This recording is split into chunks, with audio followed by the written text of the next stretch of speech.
Hey, well, what is up, everyone? Welcome to episode number 54 of the Faith and Pop Culture Podcast.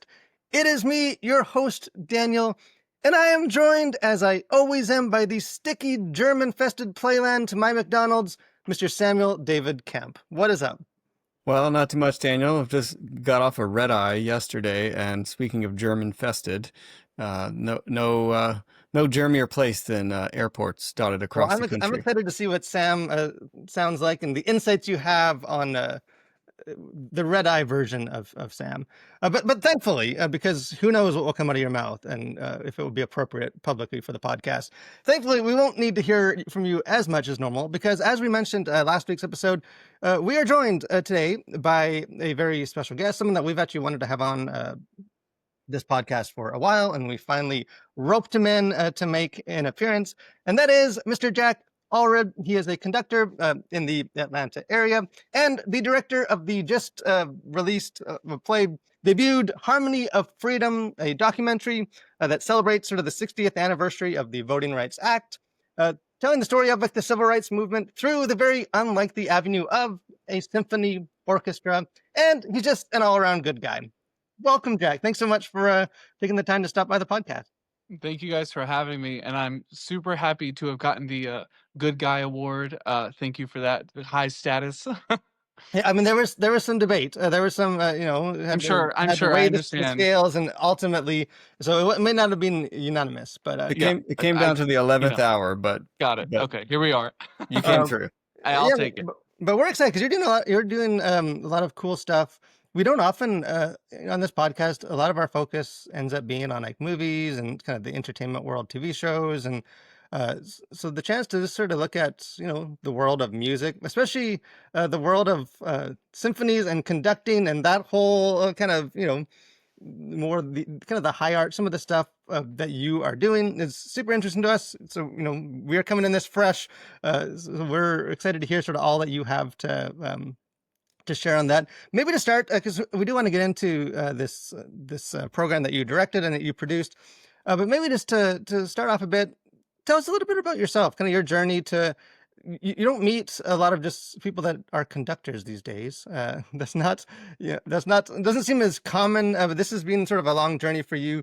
Kind of what led you to this point and to be doing something like conducting orchestras.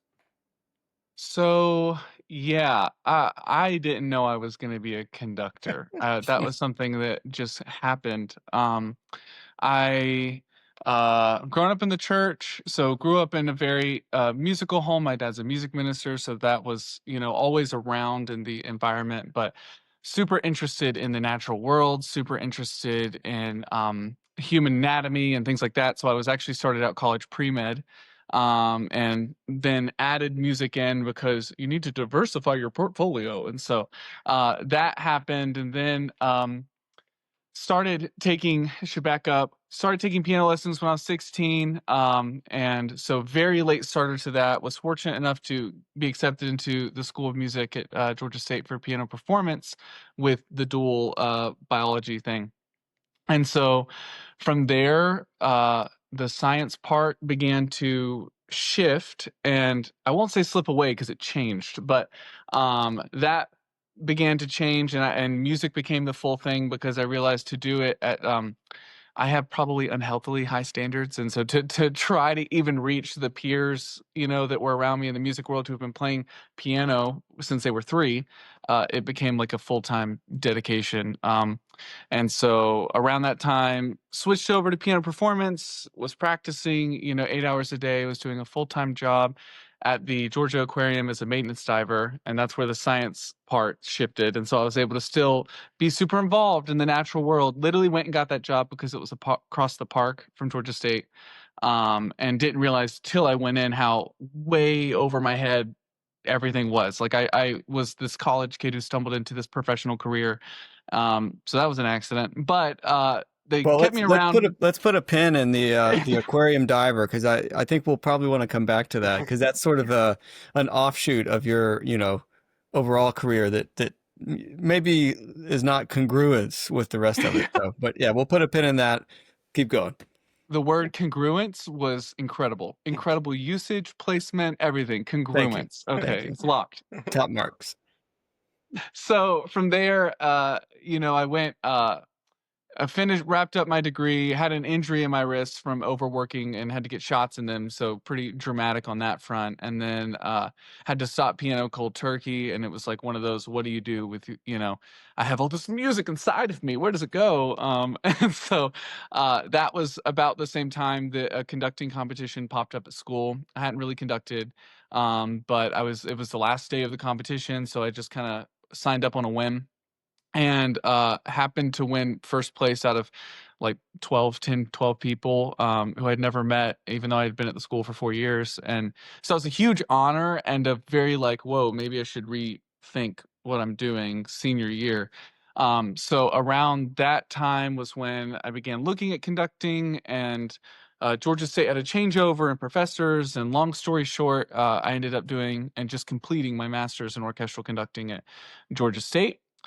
During that time, I have had tons of opportunities opened in that area, and got to go to London to do some stuff, and got to go to Omaha and conduct the Omaha Symphony, and just some random doors that God has opened that have been incredible but strange. And all along, uh, I have been doing 2,000 billion jobs. So multitasking is, I feel like, conducting school number one, multitask. And so during that time, worked at the Atlanta Symphony, Georgia Aquarium, and all of the different places, and being a GA. So that's me professionally. At the home, have my wife Rachel, who's an art teacher and an artist and illustrator, and I have 2 dogs. So I think you're caught up to speed on my entire life up until this point.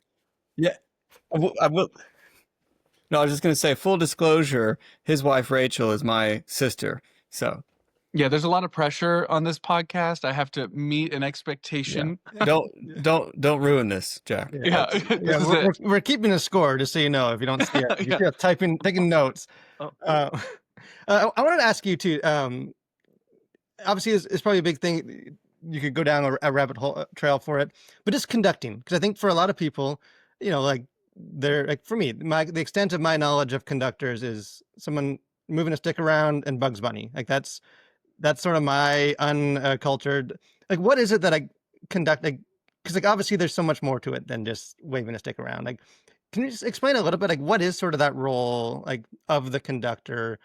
Like what kind of goes into that kind of art, that medium and what you do? So it was new to me as of like 3 years ago. So I was in the same boat. Bugs Bunny, that specific cartoon was what I thought of, that and Fantasia. Um, so that was kind of what I went off of. But conducting started in the 18th and 19th century. And it was because ensembles and musical works just got too big, too many people on the stage, and too many jobs going on to be able to stay in time together. So the original birthplace of the conductor was timing, and that's where you get your beats from, is everyone can see my hand, hopefully. I mean, that's the goal, and where they know exactly where we are within the music. So that's the baseline of the origin of conducting. And then from there, as we moved into the 19th century and 20th century, as music begins to get more and more complex and bigger, and composers are just throwing everything they got at the wall, it became kind of too much to keep up with. And so then it turned into this interpretive role and this leadership role, where the director was the person who was in charge, and the conductor was in charge of the orchestra, putting things together, leading. And at the time, like 19th century, leading with an iron fist. If you search anything about Toscanini, like, incredible results, but the guy was a jerk. And there was many more like him. And so you had that like authoritarian kind of leadership thing going on. But today it's shifted again, and we're kind of back into the I'm a cool boss. You know what I mean? Like, we're here to uplift you. And so now it is, I would say it's supposed to be about the music, and solely about the music and what helps the music. So different conductors bring different things, because there's different music in the world. And so Some people are going to be more inclined to be super, you know, athletic with their beats and accuracy, so they're going to do really complex contemporary pieces. And other people are going to have that bravado and the emotion and the things that are needed to tie in, you know, a piece by Beethoven or Mahler. So that's kind of the broadest scope. There's so much more. You have to be everything everyone needs you to be, all, you know, 100 people all at the same moment. You have to be so sensitive to their needs and be able to adjust super quickly. I think a lot of times people just think it's 1, 2, 3, 4, and that's where everything is. And it's really 1, 2, 3. You know, it's like, oh, my pinky said this, and the flute went, bloop, bloop, and they, you know, it's about supporting the ensemble to make everyone feel seen, and supported. So it's a weird role because we're the only people on the stage who make 0 sound. Hopefully, that's the goal, is 0 sound, in order for everyone on the stage to make the best sound possible. Yeah, that's amazing. Yeah, there's so much. I never even thought about it that way too. Like, Conductor is really the only one on there that's not making a sound. Yeah. But yeah, just that deep connection to the music. I want to talk too because you just finished a pretty crazy project. I'm guessing this was another thing that you didn't necessarily have on your like bingo card 3 years ago to check off. But Harmony of Freedom, a documentary, you know, taking a very unique take just on, you know, the Civil Rights Act and all of that. This has been, I know this has been quite an undertaking. I know, Sam, you had the chance to actually go see like the premiere of this debut. Yeah. Jackson, you've been all over the place like promoting this, and maybe tell us just a little bit about about the project, and also just sort of what's led you to, you know, what was sort of the journey to get to this point. So I had to have a project to graduate. That's kind of the requirement of every master's ever, right? And so I was going to write a paper on Brahms, and then got very far away from that pretty quickly, as you can tell. But so I actually, the idea for the earliest conception started probably in August of my second year of master's, so a year ago. And I was leaving work at the aquarium, walking by the National Center for Civil and Human Rights, and it kind of just like boop, hit me on the back of the head. One of those ideas that you can't claim as your own. Do you know what I mean? It was like not a, The I'm thinking muse. of an idea. Yeah, it just was like a pow, you know. And it was, you know, is anyone partnering with them? I know that sounds silly because they're a major institution, and I went and searched, and of course they are. But you know, my brain immediately is like, are they doing anything with music? Like, why aren't people doing more things like Fantasia, or more things that blend the arts and history and story forms? And so that was the earliest notion of it, and it was not supposed to be my project. It was supposed to be like a passion project, if you will. But then the National Center, I reached out to them, reached out to the, you know, Atlanta Symphony, and both of them were like, sure, if you want to do something, great. You know, like we'll support you. We won't give you any money, but we'll support you. And that was incredible because I was like, that, not that it's just that easy, but in some ways it's like you just have to ask. Do you know what I mean? I feel like there's so many things out there that no one's doing because they've asked, or they asked one time and got a no, or they're just not asking at all. And so from that, I was able to take it back to my teacher and be like, hey, I'm thinking about doing something like this. I have no idea what it's going to be. I happen to have read that it was the 60th anniversary of the Voting Rights Act. And so I was like, it would be really cool to commemorate with this with an orchestra, but that's kind of what orchestras always do. It's like, this event, go see the orchestra play some music. And I was like, is there a way to commemorate it not that it's less special, but in a more special way, you know, that could be remembered, looked back on, and could be timeless, could be about more. You know, the 60th anniversary was the excuse, and the launching point. So went to my teacher, decided to, with her approval, to make this my final project, because organizing something like this was going to be a big feat. But again, at the time, we still didn't know what it was going to be or how big it was going to be. But I'm like an efficient person, maybe is the way to say it. I think it's also called ambitious. But I'm the kind of like, if I'm already doing this much work, we might as well just go all the way. Do you know what I mean? Like instead of going, 70% there, like let's just add that 30% and make it a higher product thing. But I think that that's the part that allows me to do these projects is its delusion of, oh, it's only 30% more that makes it How that bad makes it could it be? professional quality. And it definitely is more like 50 to 60% more, definitely double the work. But if not more in this case, because I'm first time filmmaker. I've never done anything like this before. On my first day as the director, I'm being taught the rules by my first assistant director, Emily Wilson. She came up to me and she was like, "You're supposed to be the one to call cut. Like no one else is allowed to do that." And I was like, "Great, like thank you," because I just got my master's in orchestral conducting and then basically did a thesis project for film. Like the master's project portion of this, because the completion of the documentary wasn't until like last week or 2 weeks ago. Um, so I had to wrap it up before I graduated. So we just quantified all of the organization and the actual orchestral recording portion as my project, the orchestra related bit.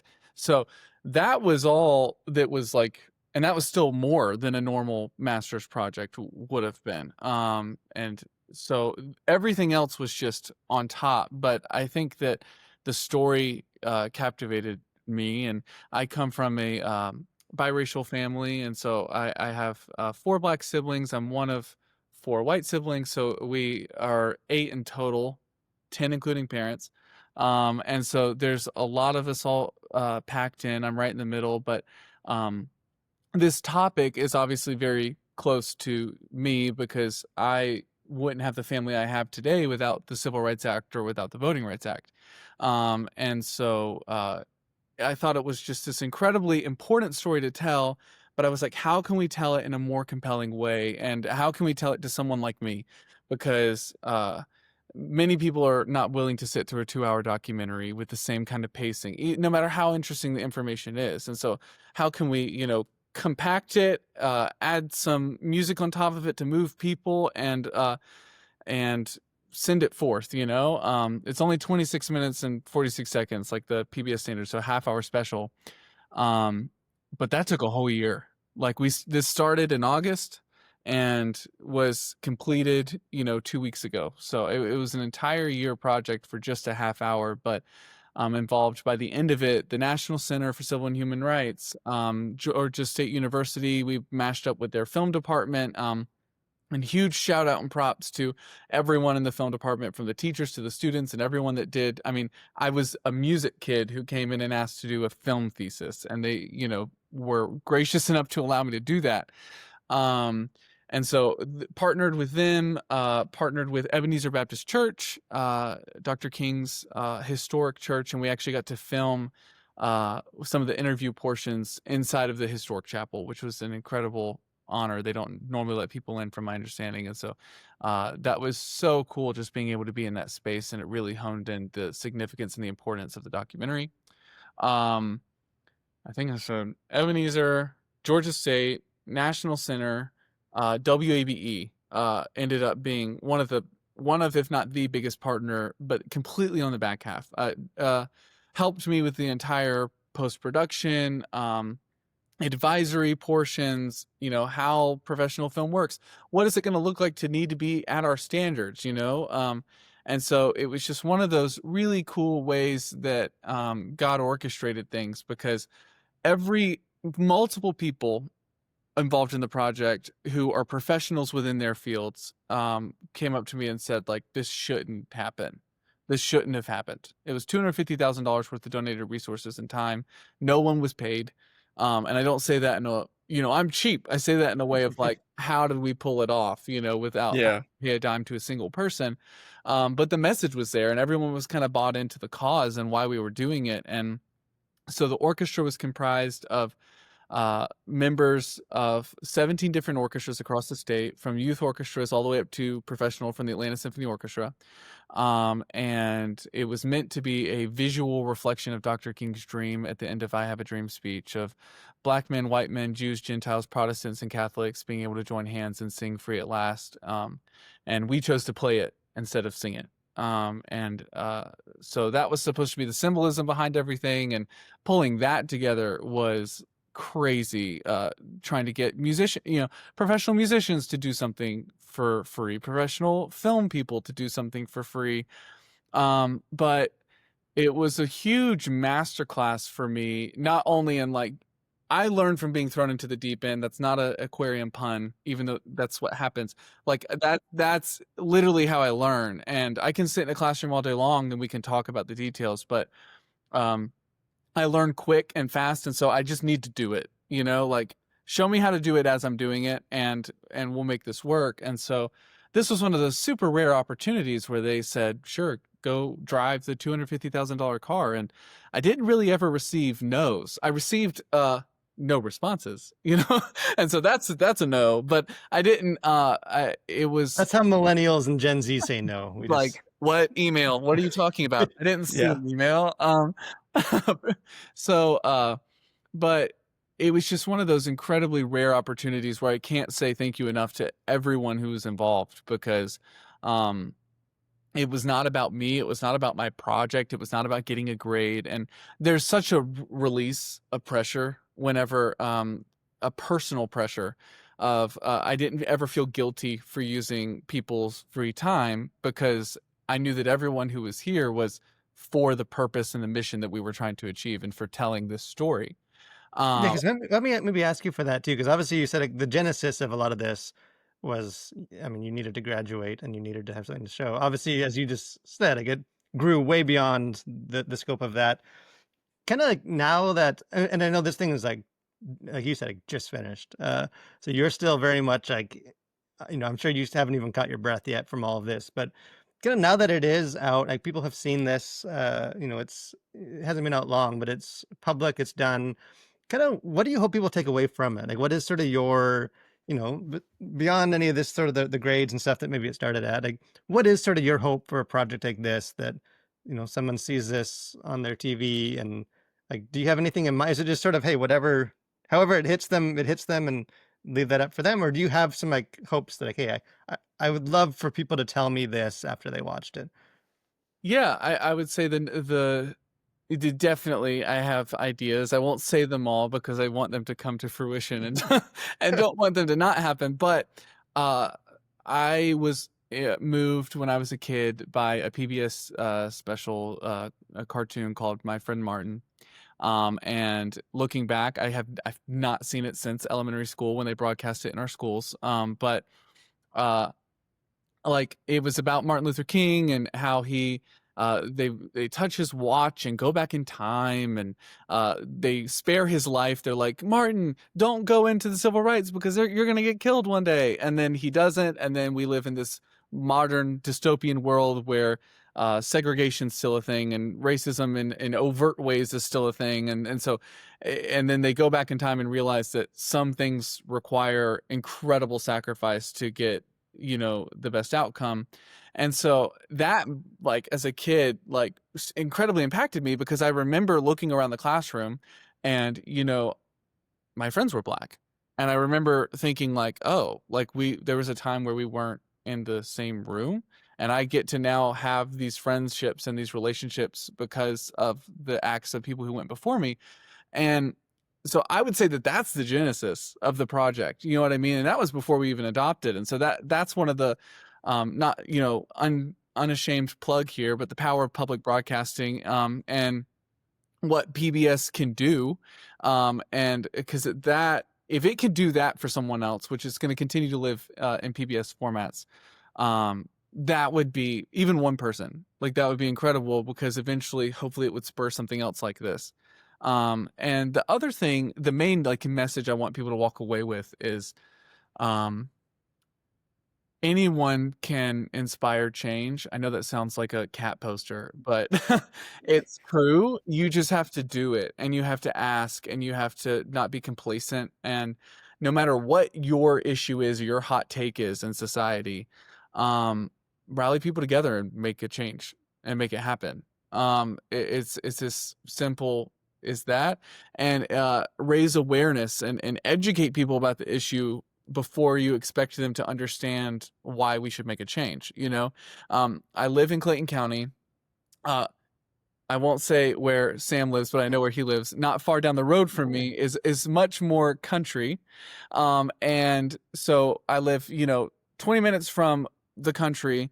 I live in kind of the pocket between Atlanta and the country, and then Atlanta is Atlanta, and all within that, our needs as a country, as forget a country, as a state, right, are incredibly different from being downtown Atlanta, where I've lived, to Clayton County, where I've lived, to out in the country where Sam lives. You know what I mean? Like, what Sam needs from the government and from federal government is entirely different than what someone from Atlanta needs.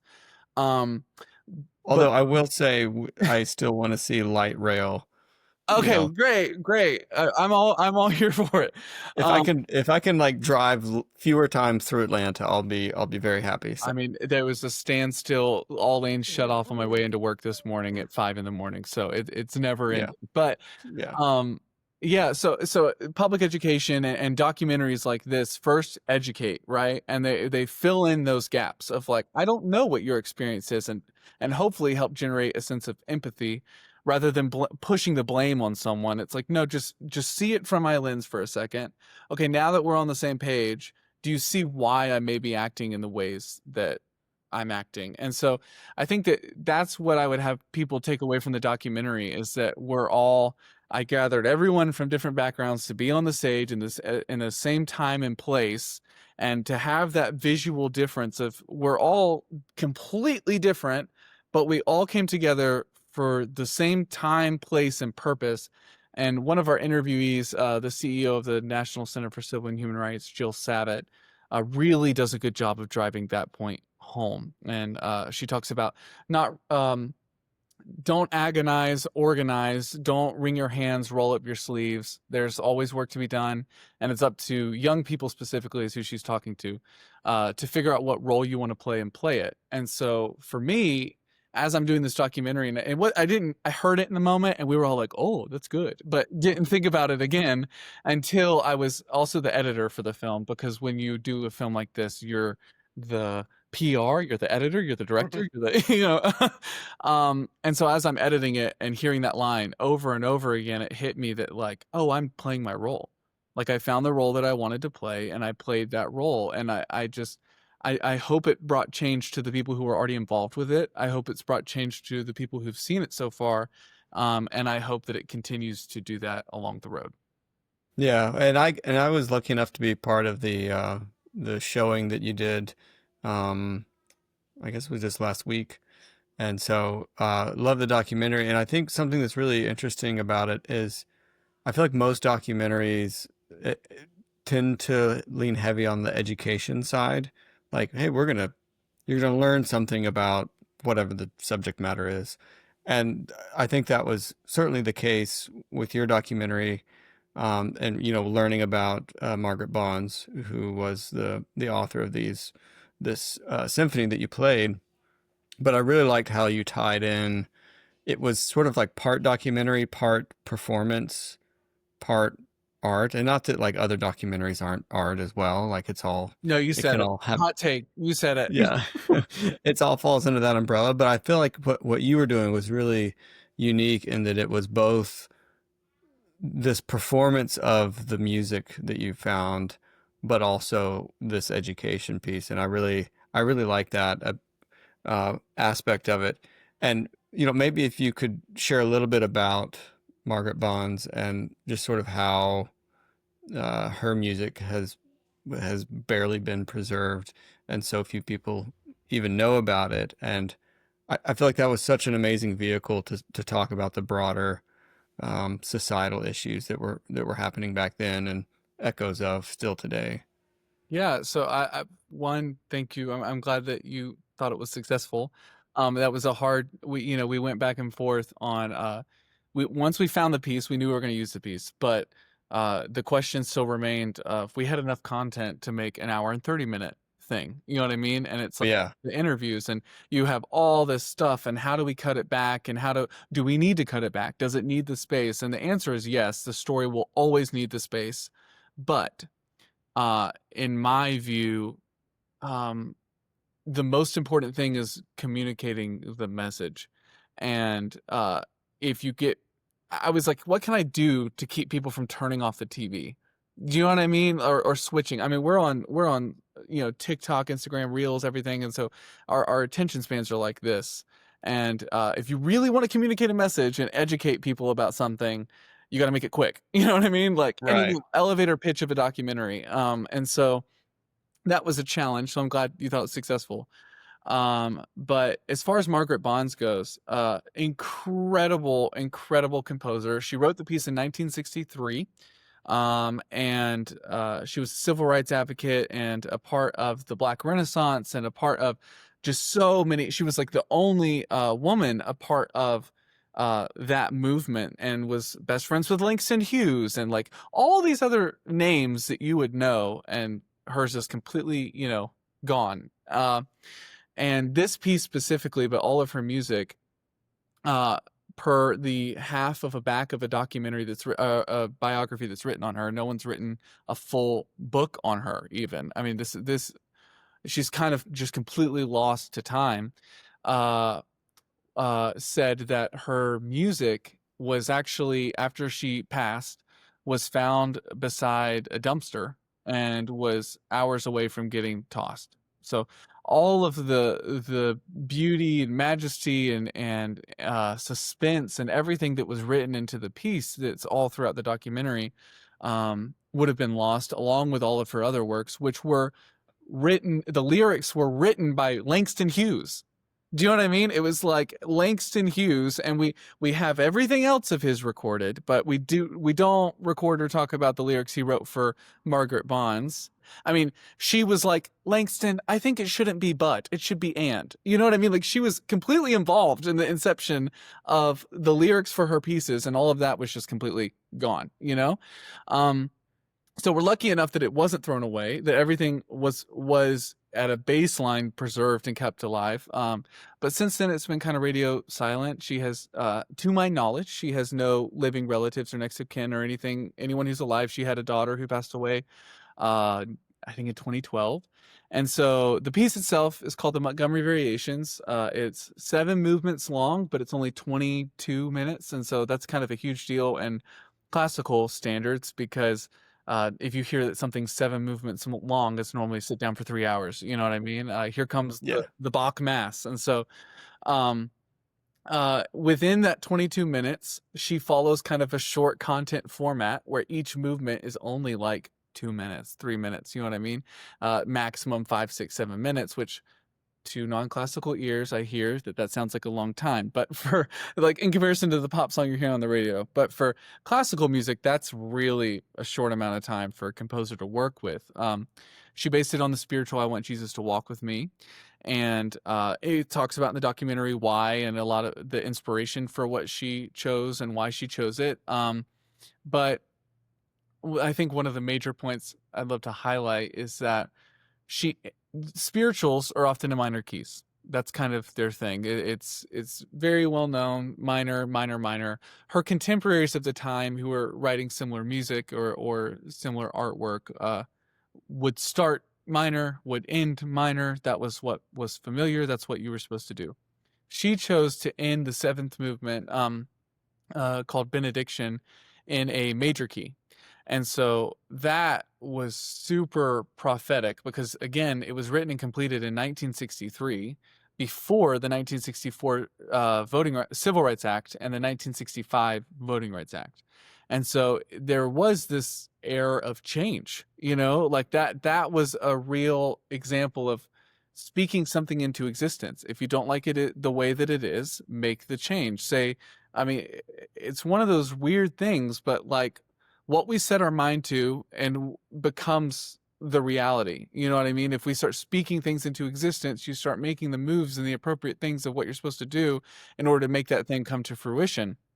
Um, Paired with, you know, God's grace and free will and all that. We won't get into the to all the hermeneutics and apologetics behind everything, but she definitely, it was incredibly prophetic. No, I don't know another piece that they chose to do that, you know, where the whole thing is in minor, and when it is major, it's not related to the spiritual. But she ended saying there will be change. Change will come tomorrow. Her peers were not doing that. And so now when you hear the music and you know that change, and we're in the society that we're in, and you know that the change happened, it's like so beautiful. And multiple people who were in the orchestra came up to me afterwards and saying, I cry every time I hear it. They cried when they played it. They cried every time they hear it. It's just so incredibly powerful and was almost completely lost to time. The other reason we chose it was because within those 7 movements, she made it super clear what we were talking about. It's called the Montgomery Variations. It was written for the Montgomery bus boycott. The first movement is called Decision. So you have to decide what change you're going to make. The second movement was called Prayer Meeting.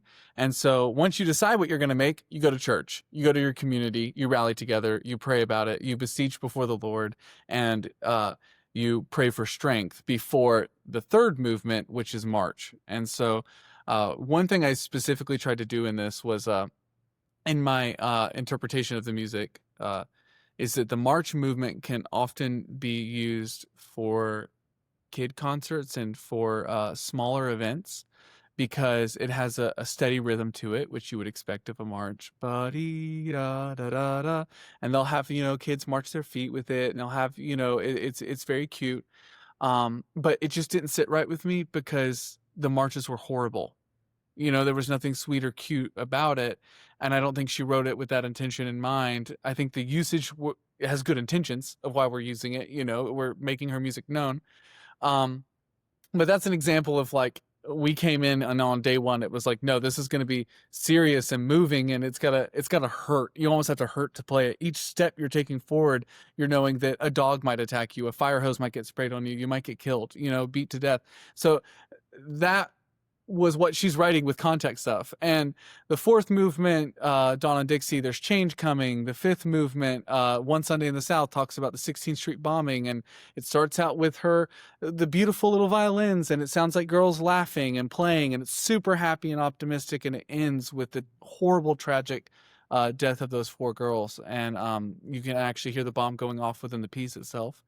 And then the sixth movement is the lament, where she chooses to lament for, she actually says in some of her contexts, of lamenting for all peoples everywhere who are going through any kind of harm and hurt in the world, which is interesting, again, that she stretches it beyond her specific issue in the moment, you know. And then the 7th movement is the benediction, which we've already spoken to. But that's a little bit more about her and about the piece that we used for the documentary. Well, I am super excited to see this. I'm the only one here that obviously has not seen it yet. But for people like me, that especially people that are just finding out about this project, like, how can they watch this? Like, what are the ways for them to be able to see the work that you've done?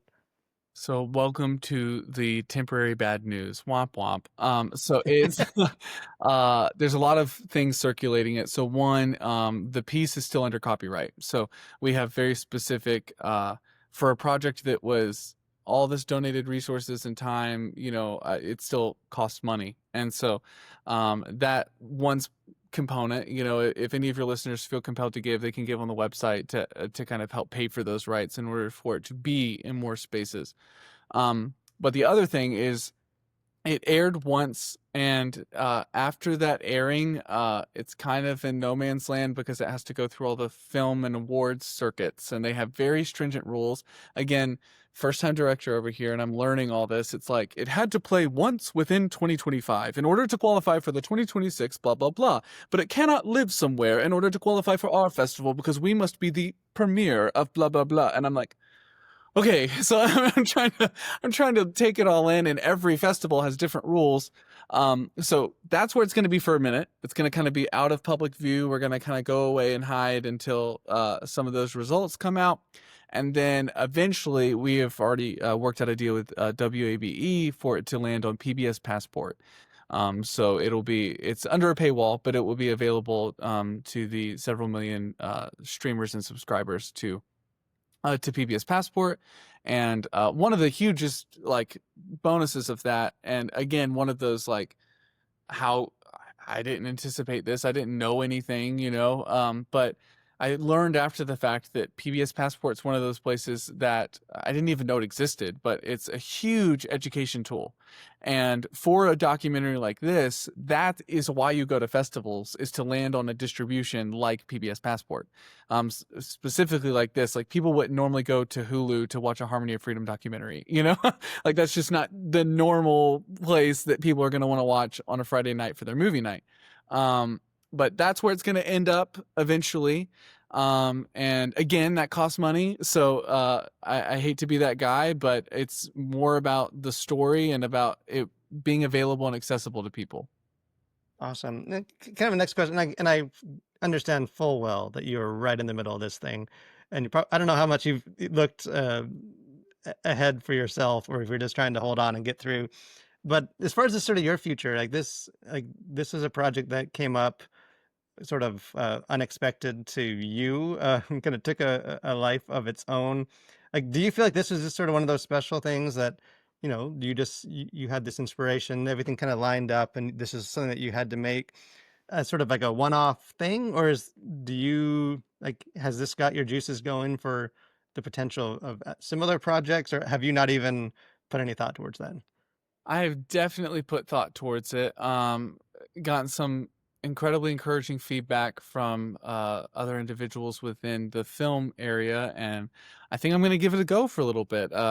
Working on some stuff right now, it's just kind of in the very early stages of some future projects, but I kind of want to mash everything together. I really loved getting to step into this director role, because that's what it did. The director gets to choose the music. The director gets to see how the music and the artistic stuff comes together. But my life calling, no matter what field I'm in, from diving to filmmaking to conducting, I love to help other people and see them succeed. That is my favorite thing. If I can be that person who comes in and really helps uplift someone to be the best version of themselves.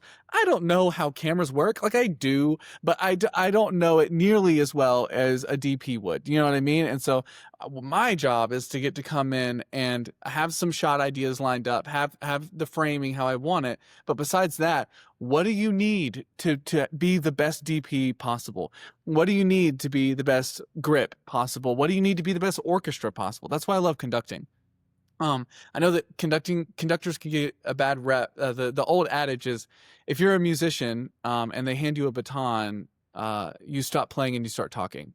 And it's like that no one ever hears your instrument again, and it's all, oh, yeah, well, I think back in 1862 when Brahms, and instead of just like, shut up and make the music, because that's what everyone's here for. And so that's why I love conducting is, I know it can look super showmanship, but I'm super interested in, I will do whatever it takes with my body and you can see how comfortable I am. I'll do whatever it takes with my body in order for them to feel comfortable, and performing is awkward. It's one of those weird things where we're all sitting super quiet in a room, and then, someone has to start making the noise, and you want them to not feel awkward. So, no matter what I do, I can tell you that that's what it will be involving. It will be involving me helping people in some capacity.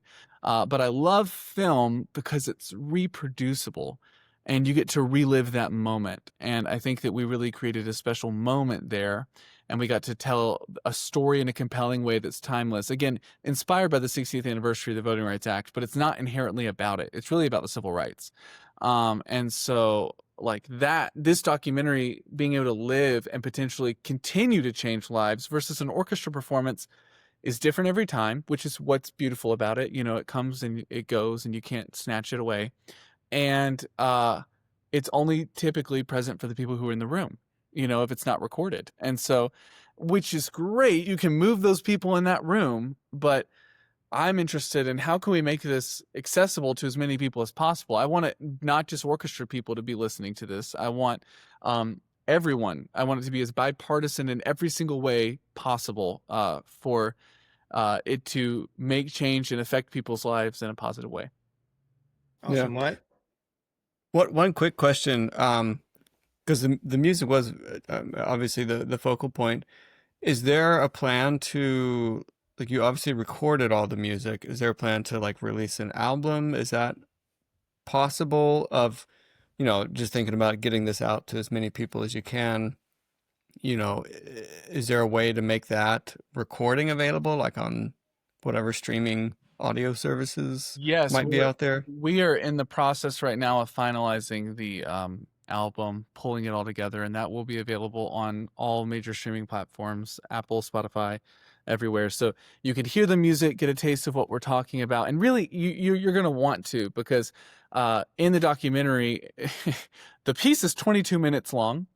The documentary is 26 minutes and 46 seconds. I'll let you do that math about how we were able to squeeze everything in. So there's lots of moments where the music is spoken over, and which is unfortunate, but also fortunate because it's how we were able to make it, digestible.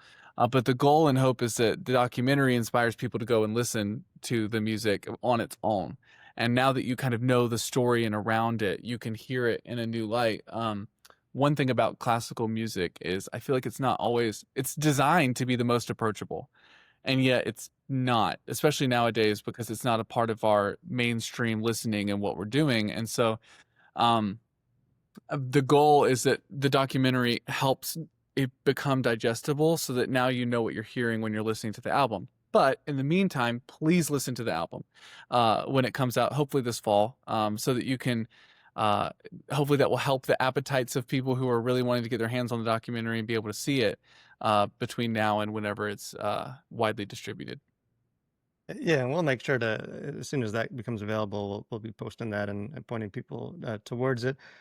Loved hearing everything that you had to say, and I know you have even more to say, and I cannot wait to hear what you will say in the final segment of this podcast.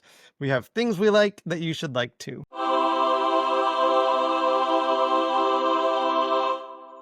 So, Jack, this is your chance.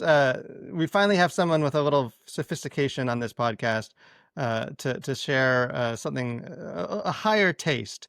So we will step back and let you enlighten us with something that you like that we definitely should be liking too. Well, I think Mahler's Second Symphony at the fourth movement is no. What's funny about me is I am not from the classical. I was not raised in this. You know what I mean? All my peers in classical were raised in it, and they know these pieces hardcore. I liked film scores, so it was kind of a symmetry thing for me to get into this. But I say that to say you're not going to get a symphony out of me today. We can talk about that in the future. But I would say things I like that you should like. Something that's bringing me a lot of joy right now. And watch it at your own discretion, is Malcolm in the Middle. Is so good, and I watched it growing up, but I'm one of 5 boys in the household, and now being grown and out of the house and being able to watch that show, it's so funny and kind of healing, to be able to see that the experience that I had was universal a little bit of being a middle class, one of 5 boys, and what that looks like. So I highly recommend it with caution. Well, I have not seen. I didn't grow up watching a ton of TV, so some of those like classic shows and stuff, I just totally. It's so good, and Yeah, I've only seen a few episodes, but yeah, I got the gist of it back in the day. Like was that like late 90s? I think late 90s, early 2000s, and Early 2000s, yeah. So that's a this is throwback. the That's first nice. time. Some would say the peak too. of pop culture. Peak of pop. Oh no, Yeah, late. definitely in the running. For, Yeah. It's been all downhill. That's my unsophisticated answer. My sophisticated answer would be if you're interested in symphonies as someone, or classical music in general, and you're looking for something approachable. It's long, but not too long. But Dvorak's Ninth Symphony. I gave it a lot of thought, and I think that is a great introductory one, especially for citizens of the United States and in the Americas. Uses the pentatonic scale a lot, which is super homey for us, and you'll know it when you hear it. But I think that that's a great, has the fanfare, 19th century music, romantic, beautiful, beautiful piece. And I, the best way to listen to it is to sit in a chair, just listen to it. But I can't even stomach that sometimes. That's 45 minutes of just like, so in the car, in the radio, around to the house as you're doing what you're doing, and you'll find yourself just stopping and being like, oh, wow, that's kind of cool. So that's what I would recommend. What about you guys? See, Sam, I feel like this is opening up doors for us. I feel like what we should have been doing all along is just like throw in a symphony after our recommendation. Hey, After I that's what we recommend should my do. like There's so many. Swedish power metal band, this and also this symphony. And, Oh, and also leave people thinking like, oh yeah, this guy knows wow. music. He's one of us. He's just Yeah, he's a normie. Look at all these books. Look at the statue. He understands symphonies. This guy knows what's going on. If I just throw that in at the end, then people will think I have much higher taste than I do. I love it, Jack. So much exciting stuff going on with your career, with your music, with your passions. I think God's using you to do some cool stuff. We're definitely going to have you back on the podcast and just dig into more just about music, conducting, instrumental music, growing up in the church and just all the stuff that you're doing, a lot of cool stuff. So we'll definitely have you back on to do some deep dives into that, but appreciate you just sharing a bit about this project. I'm excited to hear all that comes from it in the next, months ahead with the awards and the release and all of that stuff. I cannot wait to check it out. So thank you everyone too that tuned into this. We hope you will, join us again every week, every Thursday for more conversations on faith and pop culture.